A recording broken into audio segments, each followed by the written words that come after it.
வணக்கம். ரமணா படத்தில் ஒரு வசனம் வரும். ஒரு நாட்டுடைய முதலமைச்சருக்கோ பிரதமருக்கோ கூட பொதுமக்களை அடிக்கிற அதிகாரம் இல்லை, ஆனால் அந்த அதிகாரத்தை காவல்துறை உங்ககிட்ட கொடுத்துருக்குறாங்க, அதை தப்பாக பயன்படுத்தாதீங்க, அது போன்ற ஒரு வசனம் வரும். உண்மைதானே? ஒரு மக்களாட்சி நாட்டில், ஒரு ஜனநாயக நாட்டில் ஒரு முதலமைச்சருக்கோ பிரதமருக்கோ குடியரசுத் தலைவருக்கோ நீதிபதிகளுக்கோ கூட பொதுமக்களை நேரடியாக தடுக்கிற, அடிக்கிற, அவர்கள் கைகால்களை உடைக்கின்ற, மாவுக்கட்டு போடுகின்ற, என்கவுண்டரில் சுட்டுக் கொள்கின்ற அதிகாரம் இல்லை.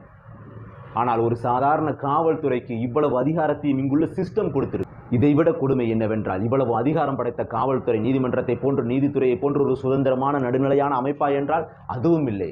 காவல்துறை என்பது மாநிலத்தை ஆளும் கட்சி, ஆளுகின்ற ஒரு கட்சியின் கட்டுப்பாட்டில் இருக்கின்ற துறையாகத்தான் காவல்துறையை இங்குள்ள சிஸ்டம் வைத்துள்ளது.